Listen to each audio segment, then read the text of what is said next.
But I'll start us out with, let me see if I can get this to work. I think I was totally entertained by that bio. I don't know where you guys got it, but it's mostly it's a good one, huh? You're pretty impressed with yourself. It's impressive. I know it's old because actually it's been 32 years for me. So it's a little older. So can you guys see that screen? I can. Okay. Yeah, we get some other nods out there. Good. Yep. All right. So, you know, as we were thinking about this, Tanya and I were talking about it, you know, there's some things that we're just not going to change. Unfortunately, we have not figured out how to reverse aging and how to keep things as young as they once were. But there are a lot of things we can change. And so that's kind of where we're going to focus today and think about what we can do to take charge of how we want our lives to look as we age, really. And preventing a fall is a pretty big deal. So this is my nod to, you know, falling is not falling in itself isn't inherently a bad thing, but and it's basically how we learn as kids, right? We balance, we try different balance things, we fall all the time, but it just has different consequences as we age. And so we try, and while we still want to maybe challenge our balance, we don't necessarily want it to end in some sort of injury. I'm going to share one other screen. I guess as I was thinking about it, did you hear that video at all? No, we didn't. I apologize. We won't worry about going back into it. But it's one of my favorites in that it's, you know, as a kid, like this kid falls flat on his face and the first thing he says is, I'm okay. And then, you know, that's really where we hope that we can get to, is that maybe, you know, we may take some falls, but hopefully we're in a way to, we're either strong enough or in a position where we can kind of manage those falls successfully, but also really try and just prevent them.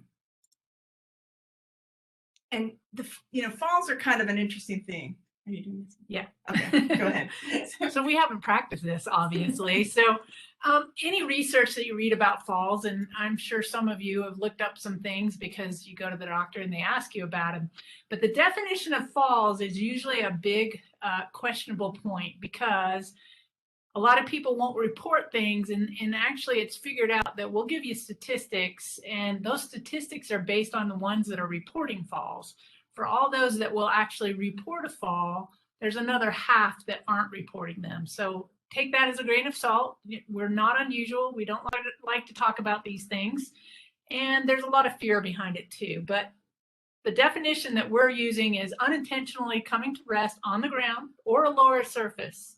So if you just slid out of your bed onto your footstool that's next to your bed, that's still technically a fall. And we tell you this because these are the sort of things that doctors and healthcare providers really want to know about. Not to take away your choice or your independence, but that alerts the system that, hey, maybe we can do some of these things that we're going to talk to you about today. But if nobody knows, nobody can help. Ann and I have also been involved with research, and that's actually how we got to know Marianne. And the side of that research is when somebody has to call 911 to get a firefighter to come get them up from a fall. So the fall's already happened, and they figure out they can't get up from the ground. And that's a helpless, difficult place to be. And we would like you not to go that far down. So we'd like you to have the choice and the action and ideas to head it off before it happens. So some of the things that we just anecdotally took off the top of our head to say, you know, is this something, if you haven't experienced it, is it something you may experience? It's just paying attention to gait speed. So like if you find out everybody else is walking faster than you, you might be kind of heading in the wrong direction. And that's what our arrow means there. Like getting up from surfaces, does it get harder to get up from more generalized surfaces? So everybody can identify a couch they can't get out of or a chair.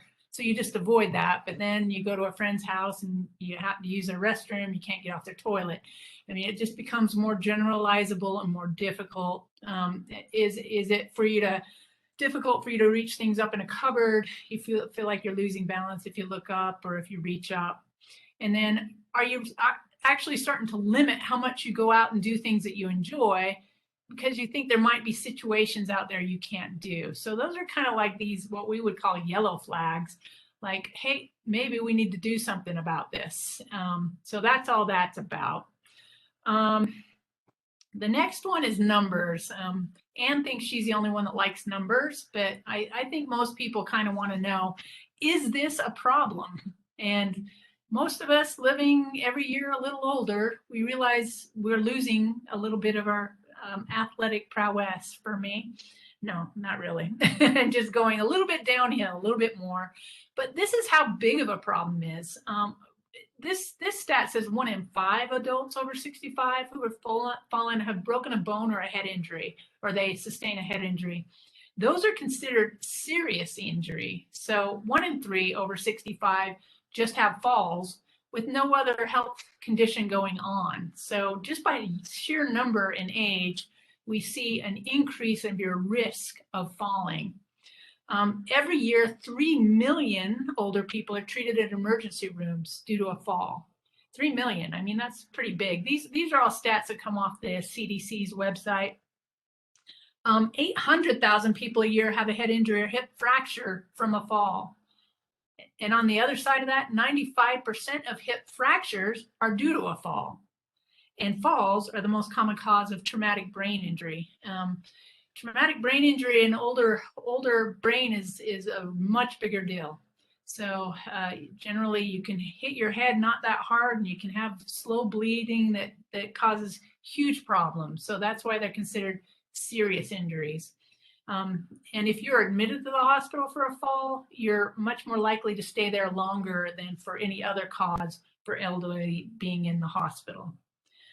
So fear of falling is one that's not on that slide, and it's one I wanted to bring up. Generally, if somebody has one fall, they usually are thinking, oh, it's not going to happen to me again. But you see the next slide, it says that 2/3 of people that have a fall will have another fall within 6 months. So then that little fear creeps in. The problem with fear is you start kind of making your world smaller and smaller, and you move a little bit less. So that actually increases your risk of fall. So we would highly encourage you, even with one fall and you survived it, to let that be an alert system. That's something you need to take charge of and say, okay, I'm going to share this with my healthcare provider, and I'm trying to alert them so they then can offer you resources that we know have been evidenced to help. And Anne will go over more of those. But it's not your threat of independence that should be your primary worry to start with. It should be, hey, I'm starting to see some of those red flag or yellow flags that Anne and Tanya were talking about. I can do something about them. So that's when you keep your control. You don't lose your control. So then we just want you to think about, with all that we just said, how do you really want to spend your time? You know, would you rather do your 6-month visit with your doc and get all the information, share all the info, and then continue your active life that you like doing? Or do you want to end up, you know, you won't see Anne or I, our sparkling smiles. It could be worse. No, but we don't want you to spend your time basically being left in the hospital dealing with a problem reactively instead of proactively. So we're trying to get you on the front end of it. Yeah, so they are a threat to health for older adults, and they can be a threat to your independence, but they're not inevitable.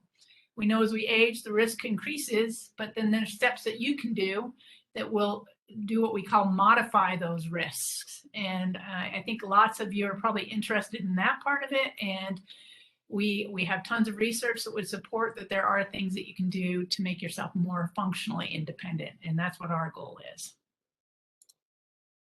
So that's kind of what we'll touch on today. And we have these 6 steps that are supported by just loads and loads of research and different systems that have said, hey, if we can focus on these ideas, we can all be much more successful. And I think the first one, or the one that hits home to a lot of us, is finding a good balance or exercise program. And there's just a million ways to do this. So that's the good news. There's not a best program.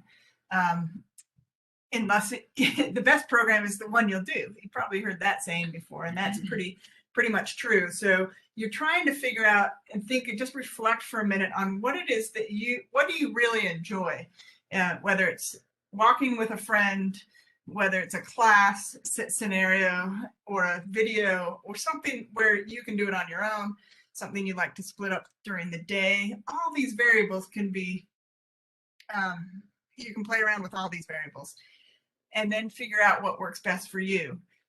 So you can do that on your own. There's a lot of resources, but I think last week they shared a lot of resources that were available in the community. And that's also a really great option in that you can develop kind of a team around you of peers to support you as you work on your balance and strength. But one thing we do know is it's blending some sort of strength and flexibility, and balance, really challenging our balance in a safe way, seems to be the most effective way of preventing falls. So the images I put on here are just reminders of that. So this is an image of a group doing Tai Chi, which has both balance and strength built into it, movement, some flexibility. This is the chair squats. This is a commonly recommended exercise, honestly, for just because it uses some massive leg muscles that we all need for balance, and tends to be something that we lose tends to be an area in which we lose strength. So this is really a strengthening exercise that's very functional. And then, of course, an image of just practicing balance. And then my little icon here of someone dancing.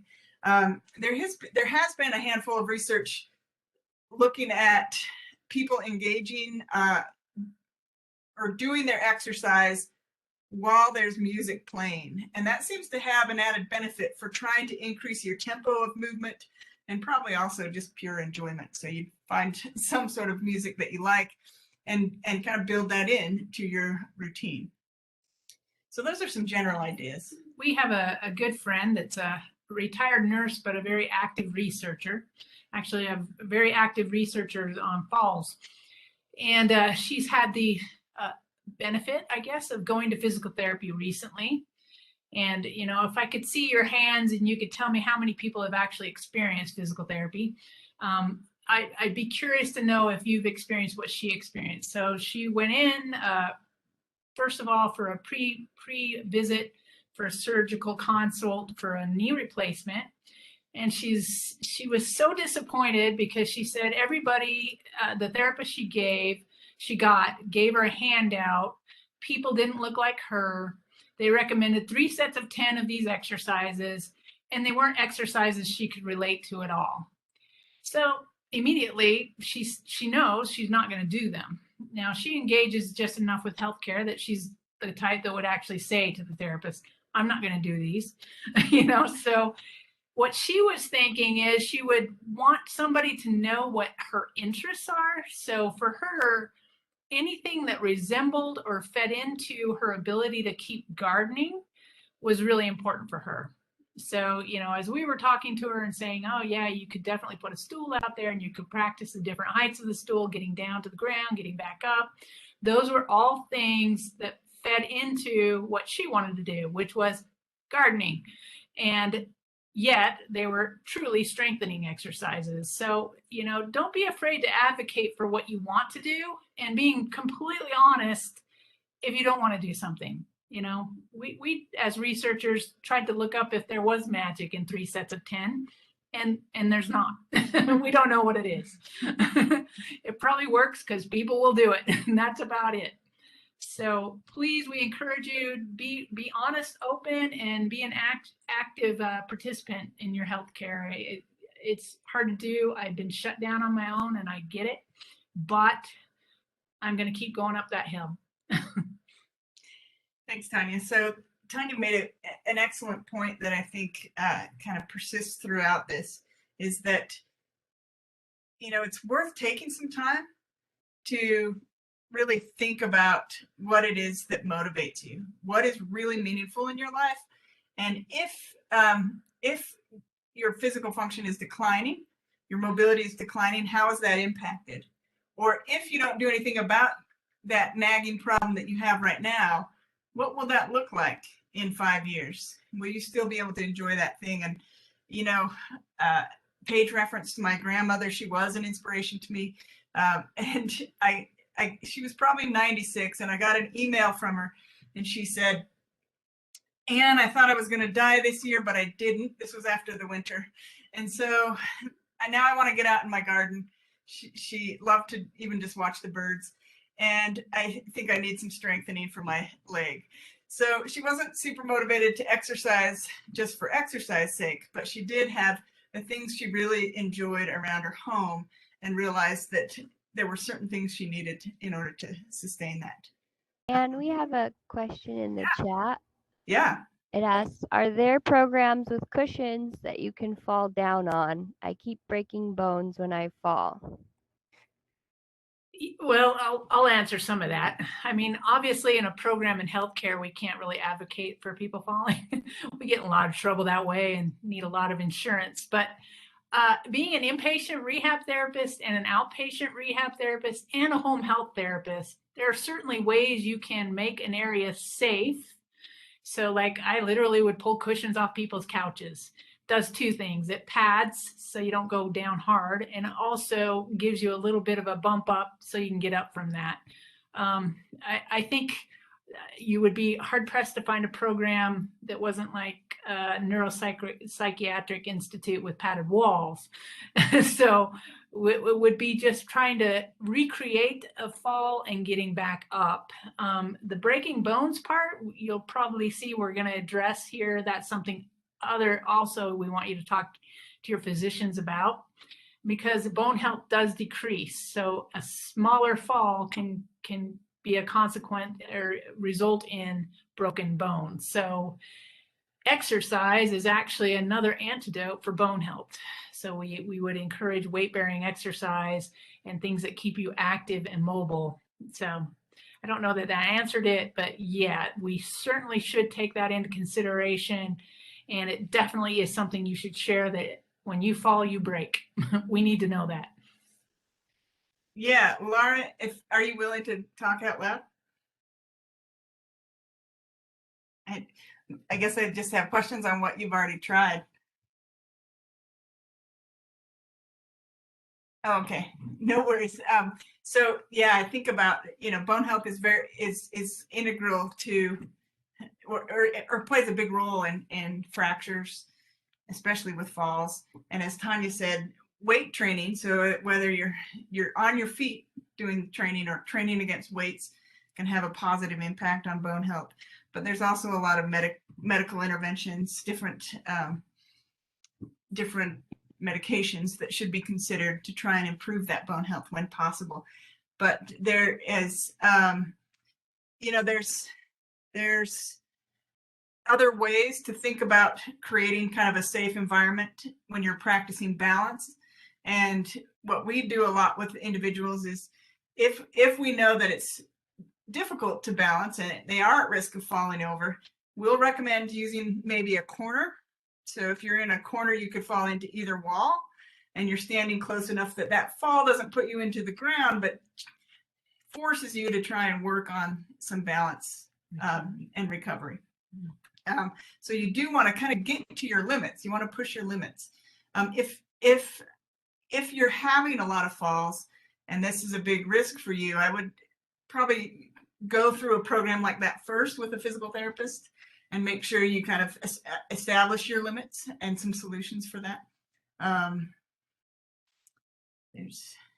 then, you can use a counter as well, but we don't always want you grabbing onto something as much as we want you to figure out how to get that reaction time back, if that clarifies it a little bit. But I took slides off because in general, I was hoping to understand from people what their questions are about their own exercise routines, what they find challenging or what they've found useful.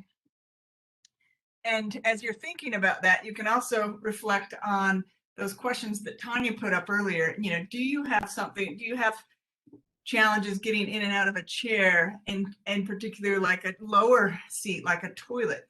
So you can imagine if you let that challenge go on very long, We were just hearing about it the other day. There was an individual who got stuck on a public toilet. And then you're in this situation where you have to ask someone for help. And that can be pretty challenging. So, rather than wait until that comes up, are there things that you can do now to address that? Any thoughts from the group or questions?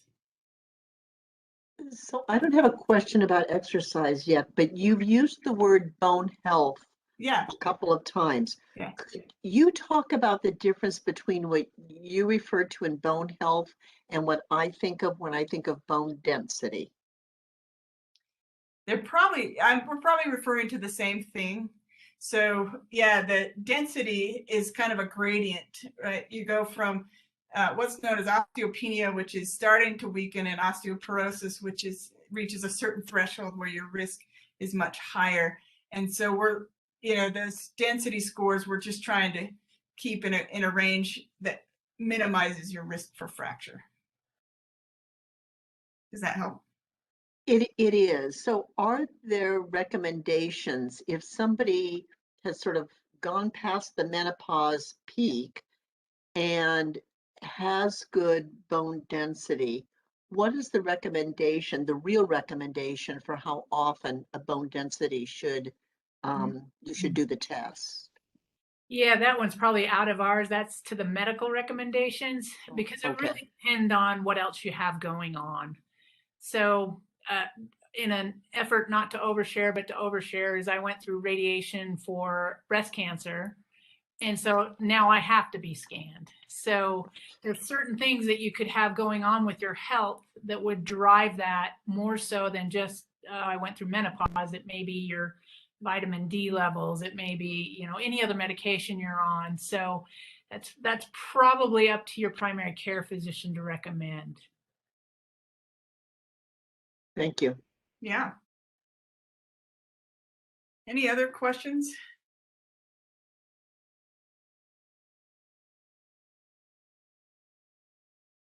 All right, I'll share again. I'll have this down eventually. She does this every day, just not on Microsoft Share. So as I said, there's kind of 6 points, and one is this strong one here is maintaining some activity, as we've mentioned.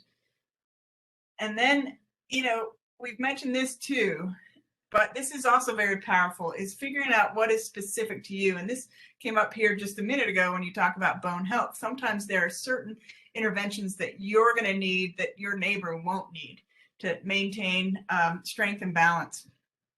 And we just know that every individual has some different needs based on their joint health, based on their muscle health, based on their cardiovascular health. Those are all things to address one-on-one.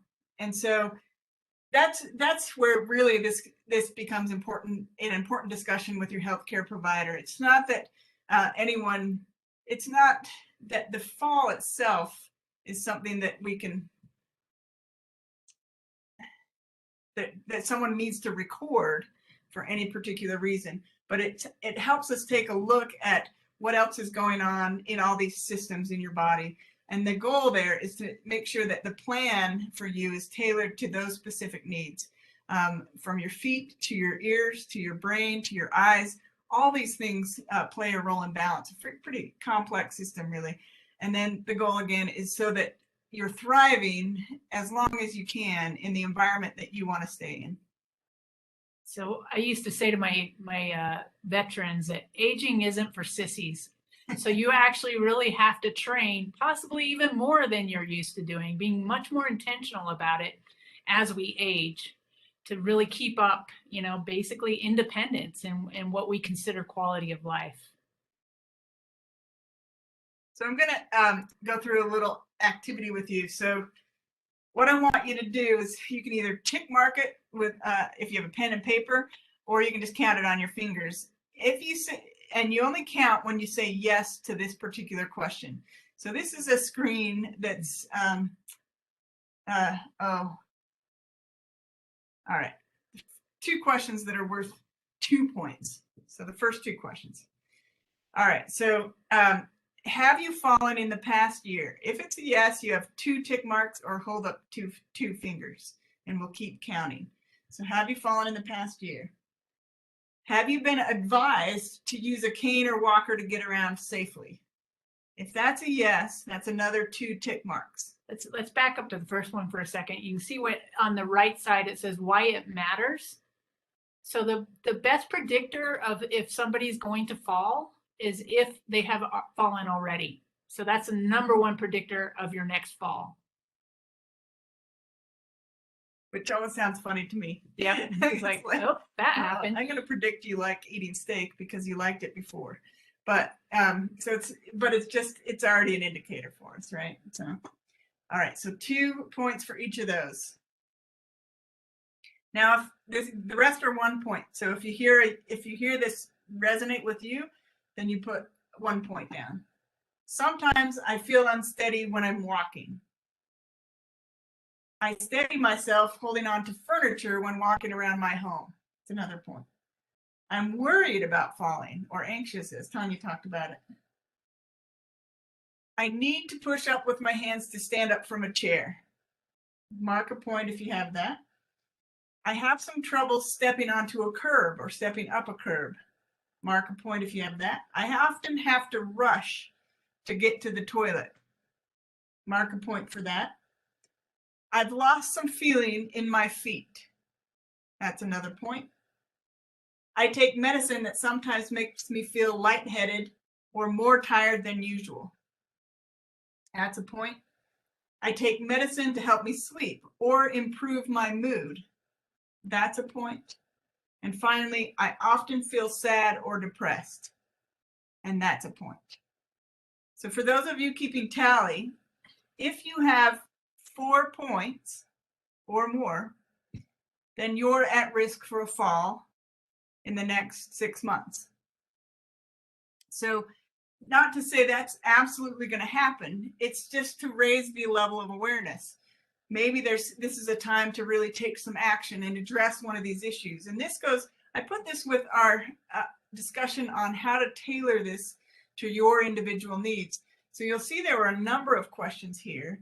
If you've had a fall, that's a strong predictor, and you still need to figure out kind of some of the contributing factors to the fall. And you may have tripped on something, but also there are other contributing factors to that trip. Was there, did you lose some reaction time and you weren't able to catch that fall? Was there a visual challenge in that you didn't see that object? So these are all things to kind of dive down in with your health provider and say, okay, well, what can we change so this doesn't happen again? What can we change to reduce my risk? And so if we go through it, I think I saw a question about the significance of rushing to the toilet. And it's not uncommon for all of us as we age for different reasons, actually, whether we're male or female or other. We have different reasons for rushing. But if you're in an urgency situation, that rushing can often lead to kind of a stumble or a fall. And bathrooms are particularly challenging because we're also trying to often make a 180-degree turn. And so we're kind of spinning. Yeah. So we're spinning our balance system, and we're trying to keep up with our feet, and we've kind of got this pressure to get undressed. So all these things add up and create this opportunity or this higher risk for a fall. But the solution isn't always strengthening or changing, or improving vision. It is often more about, what is causing that urgency? And is there something that we can do about it, or can we plan around it?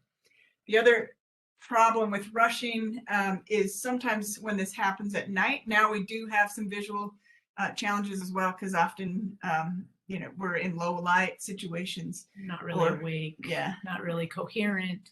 You've piled your shoes, or maybe you have a brace. It's not in the right place. There's a lot of things that happen at night that are not good for staying upright. So those, the reason we pull up that list is because it also highlights maybe where you can target some of your interventions. Some of these where it's about steadying yourself or stepping up onto something or getting out of a chair, those are some obvious strengthening challenges, versus losing feeling in your feet might deal more with trying to improve sensation in your feet or changing some of your awareness about walking. You know, I'm just responding to Laura's comment that my dog keeps toys on the floor. I did some early research on falls, and I say early because it was back in the early 2000s. And two of my people I was talking to, both were out trying to walk their dogs when their fall happened, a significant fall causing fracture. So most of us keep dogs for all the reasons we keep dogs, but they definitely can be a challenge. Yeah. All right. Yeah, thanks for putting things in the chat. We're happy to. And if you'd rather say something out loud, please feel free. Yeah, we'll say it out loud. I mean, like everything we've gone over on that list, I definitely could check a mark on that one. You know, but I'm minimizing my risk by exercising daily and keeping everybody that needs to know knowing. All right. So then number 3, I don't know that this has been in your list so far of fall prevention talks. So we included it here. And this is a really big one, a big category that contributes to falls is medication. You talk more about that? Yeah, she's pointing me out because I've had the joy of being insisted by my healthcare provider to try a medication to treat a problem. I just have an arrhythmia thing. So they insisted, despite my decline, to try metoprolol. And you guys have probably all heard of that if you've aged even a day past 55. That is just a horrible medication because where it doesn't make you feel spinny, it makes you feel lightheaded.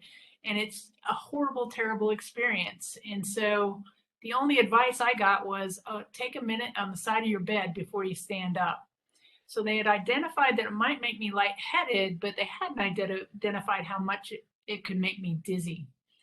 And I know Anne's done some research lately on menopause. We won't tell you why, but she's finding the menopause alone, the hormonal shifts can cause dizziness as well. So just being transparent about feeling dizzy, generally the number one reason for dizziness is actually dehydration. So we need to drink more water. So if your doctor is telling you that, you need to listen to them and start with that one for sure. But a lot of medications, if you look at the side of the bottle, they'll say may cause dizziness. And then if you have 2 or 3 of those, it's pretty likely you're going to be dizzy.